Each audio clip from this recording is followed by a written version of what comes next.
Ah, ça fait du bien. Voilà.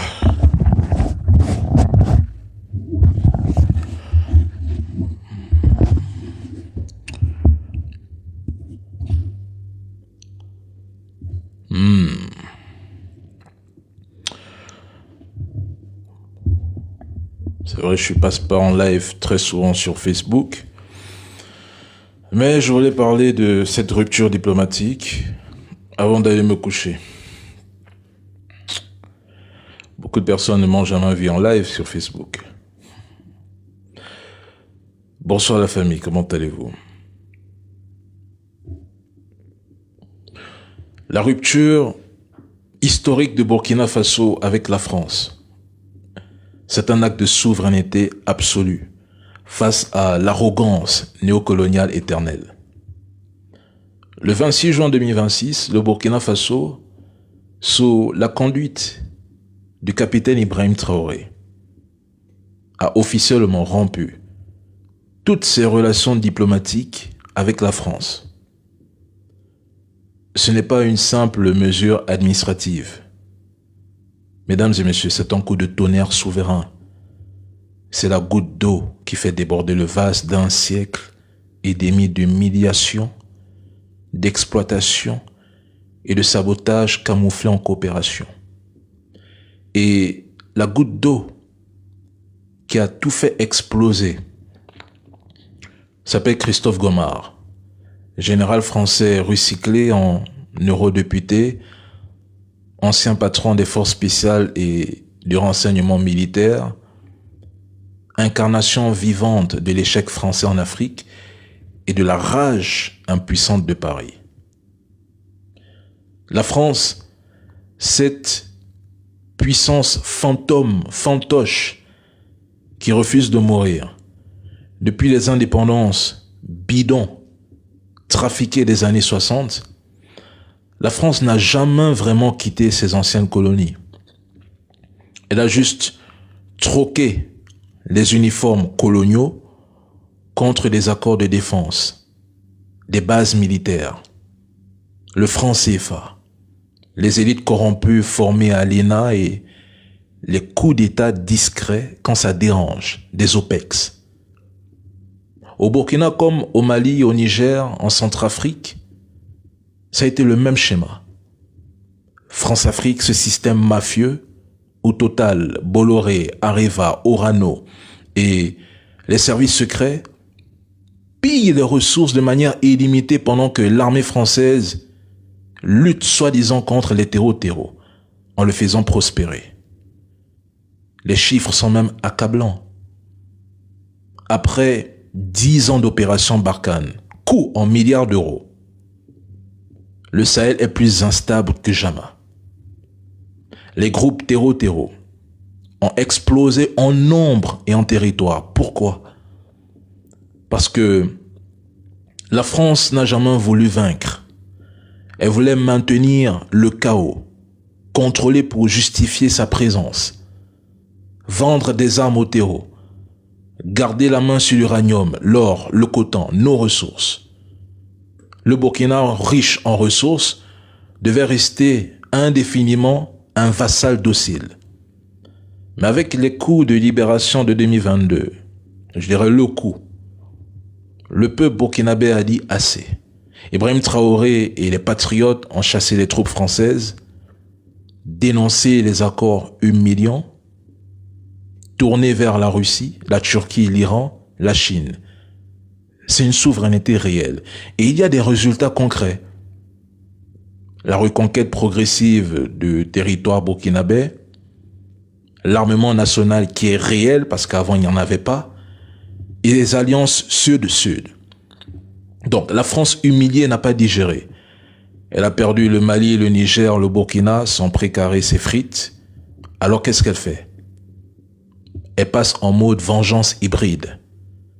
Propagande, sanctions, ingérence via l'Union européenne, tentative de déstabilisation, formation et financement des terreaux.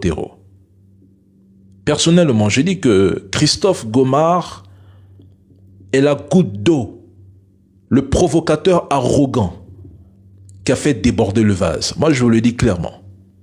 Et même, qui est même Christophe Gomard?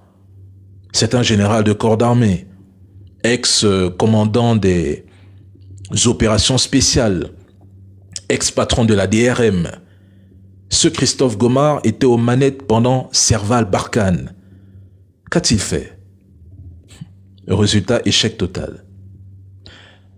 Le terreau a été multiplié par 10 et au lieu de se taire et de réfléchir à ses fautes, ce type recyclé eurodéputé monte à la tribune du Parlement européen le 17 juin 2026, si je ne me trompe pas, pour cracher son venin sous la bénédiction de Paris. Parce que ce qu'il dit, ce qu'il pense, c'est comme ça que Macron réfléchit et raisonne. Il dépeint le Burkina comme un sanctuaire terreau, un État voyou qui réprime les libertés, dissout 700 ONG, concentre 25% des attentats du Sahel. Il pousse une résolution condamnant Ouagadougou pour répression de l'espace civique. Alors que, mesdames et messieurs, tout ceci n'est que mensonge grossier, que de la propagande des informations. Et sachez que Gomard n'est pas qu'un simple député qui parle. C'est un agent de l'État profond français. Je répète, Christophe Gomard n'est pas qu'un simple agent comme ça. C'est un agent de l'État profond français. Il sait exactement ce qui s'est passé. Les ratés, les complicités au Sahel, les complicités troubles avec certains groupes terreau, les renseignements partagés sélectivement, les drones qui ne frappent jamais les bonnes cibles au bon moment. Sa diatribe n'est pas de l'analyse. C'est une opération de sabotage destinée à injecter le chaos au Burkina. Et tout ça pour faire quoi? Pour isoler le Burkina sur la scène internationale, justifier des sanctions européennes, préparer peut-être des déstabilisations futures via des ONG ou des opposants contrôlés et financés. L'Union européenne, cette machine à ingérence atlantiste, devient l'arme de substitution de Paris. La France, trop faible militairement et diplomatiquement seule, weaponise Bruxelles. Mesdames et messieurs, Christophe Gomard incarne la rage du colon déchu. Il a commandé l'échec. Il voit le Burkina s'émanciper avec Ibrahim Traoré, jeune, charismatique, panafricaniste, et ça le rend fou. Son discours pue le mépris racial et le néocolonialisme. Il suffit de les lire. Pour lui, les Noirs ne savent pas que se gouverner sans eux, c'est pas possible. Sauf que le Burkina prouve le contraire. Autosuffisance alimentaire en vue, partenariat avec des pays qui ne demandent pas de base en échange, qui respectent le Burkina. Et ils savent que le Burkina réussit, le modèle Traoré inspire tout le Sahel, puis l'Afrique qui suit, c'est un succès qui sonnera la fin de la France-Afrique, la fin du franc CFA, la fin des élites vendues. Et je vous le dis, la rupture, elle est logique et juste. Plus d'ambassades, plus de visas faciles, plus d'ingérence. Le Burkina dit, nous ne sommes plus vos sujets de laboratoire. Nous traitons avec qui nous voulons et qui nous respecte. C'est une décision mature, importante et historique. Parce qu'à un moment donné, si vous voulez qu'on vous respecte, il faut s'y poser des actes très forts. Il faut savoir vous imposer sur la scène internationale. Il faut savoir taper du poing sur la table. C'est une vérité. Parce qu'à force d'accepter le bâton sur le dos, vous demeurez à jamais soumis, vassal, celui à qui on peut faire tout et du n'importe quoi. Vous n'aurez jamais de décision libre. Vous serez éternellement inféodé. Non. Le Burkina d'aujourd'hui, ce n'est pas le Burkina d'hier. Le Burkina a compris, a appris, a vu les enjeux dans le jeu et aujourd'hui il applique, parce qu'il en va avant tout de la survie et de l'existence de cet État. Peuple de l'AES, vous savez, moi je ne dure jamais dans les lives. Je suis très content de cette décision burkinabé. Je vous le dis sans brancher. D'ailleurs, vous constatez, je ne fais presque jamais de live. Mais si je le fais maintenant, c'est parce que, franchement, le capitaine Ibrahim Traoré, c'est l'homme. Faut le dire clairement. Sans monsieur, honnêtement, il parle pas beaucoup. Il fait ce qu'il dit et il dit ce qu'il fait. C'est un peu comme les Iraniens. Ils parlent pas beaucoup. Ils agissent, ils posent des actes. Et plus tard, nous voyons les conséquences. Rupture diplomatique consommée. Et faudrait que le président Macron sache maintenant une chose très importante. Très, très importante. Si demain, ou un jour, le Burkina attrape un agent de la DGSE, je ne veux pas terminer ma phrase, mais avec cette rupture diplomatique, je répète, Paris, si demain, là, ou un jour, au hasard, le Burkina attrape encore un agent de la DGSE, vous allez payer ce prix fois 1000. Et pire, je ne suis même pas sûr cette fois qu'il sera libéré. C'est un conseil.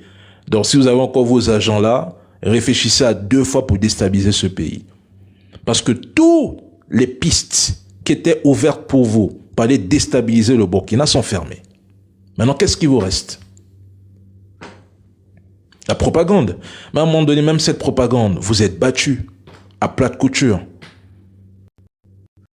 Plus personne aujourd'hui ne croit en vos médias. Les médias français sont devenus la risée du monde. Preuve à l'appui, même les Français ne croient pas en leurs propres médias. Nous en sommes arrivés à un point où le journalisme est réducteur, il est réduit.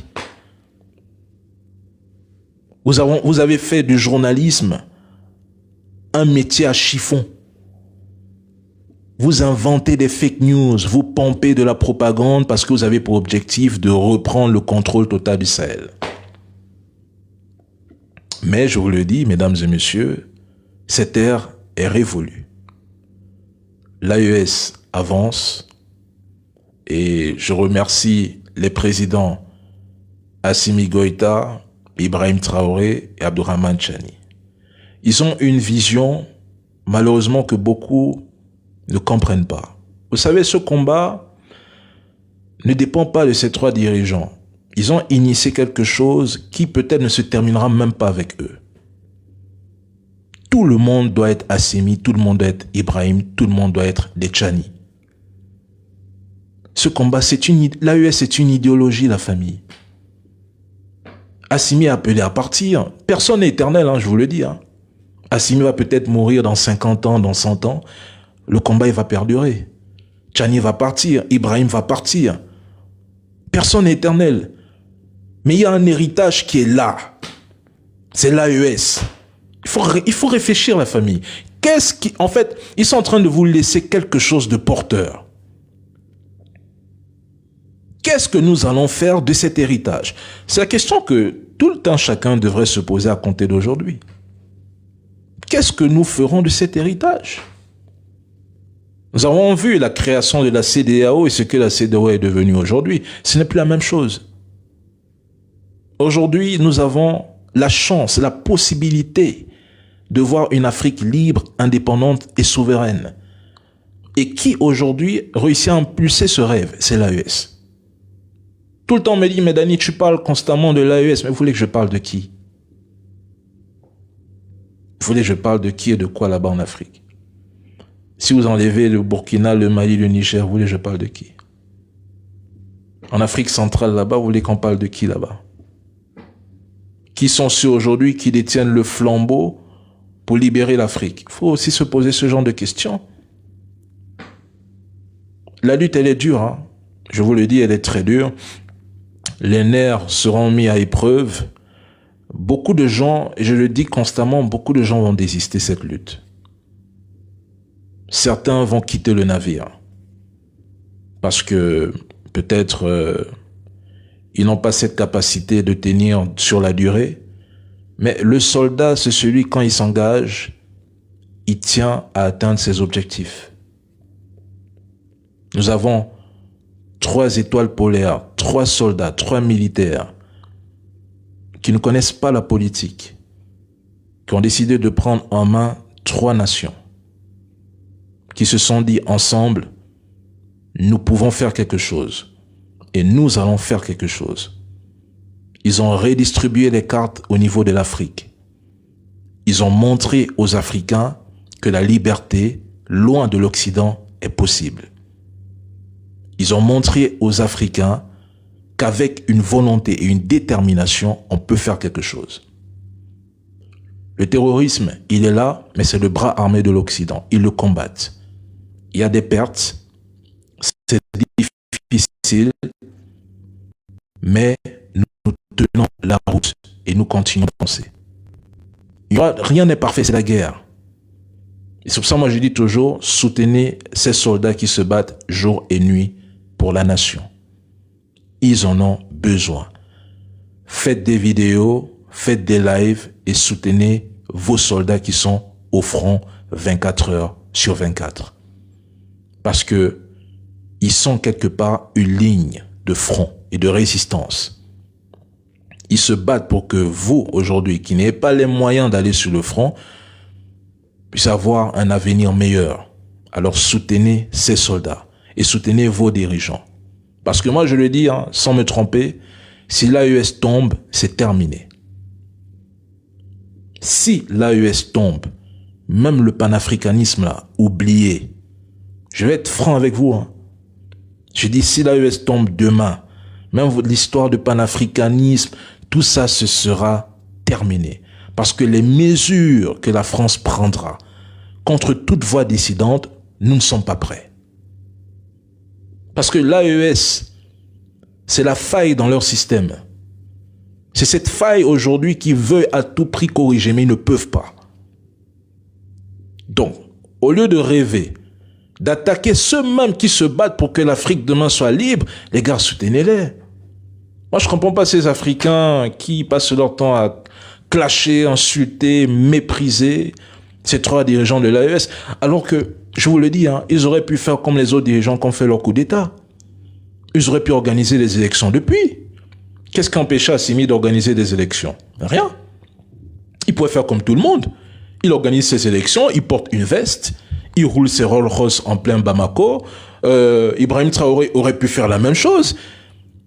Il organise les élections, il s'achète des jets privés, il construit ses villas, il s'achète des voitures de luxe. Qu'est-ce que vous l'aurez fait? Rien. Tchani aurait pu faire la même chose. Au lieu de se battre pour le peuple, ils auraient pu mieux vivre leur vie. Parce que la voie qu'ils ont choisie, c'est d'accepter d'avoir une arme sur la tempe. Et beaucoup ne sont pas prêts à ce sacrifice. Moi, je dis dans une de mes vidéos il y a 3 mois, vous critiquez beaucoup ces dirigeants. Mais si on vous donne 1 minute dans leur paire de chaussures, vous ne pouvez pas tenir. Parce qu'il y a des voies, lorsque vous acceptez de les emprunter, vous avez accepté d'aller dans une tombe. Aujourd'hui, ils sont obligés de vivre en regardant derrière eux. Parce que l'ennemi peut venir de n'importe où. Il peut frapper à n'importe quel moment. Donc, ils vivent aux aguets. La nuit, ils ne dorment presque pas. Ils sont à demi éveillés, demi endormis. Frère, c'est la résistance. Nous, on ne peut que les soutenir avec un micro, une voix, etc. Mais nous pouvons un peu imaginer par quoi ils traversent. Donc, force vraiment à l'AES, force à ses dirigeants. Et c'est tout ce que je souhaitais vous dire ce soir avant d'aller me coucher. Voilà. Bravo au capitaine Ibrahim Traoré pour cette décision historique. Force, et on se dit à la prochaine.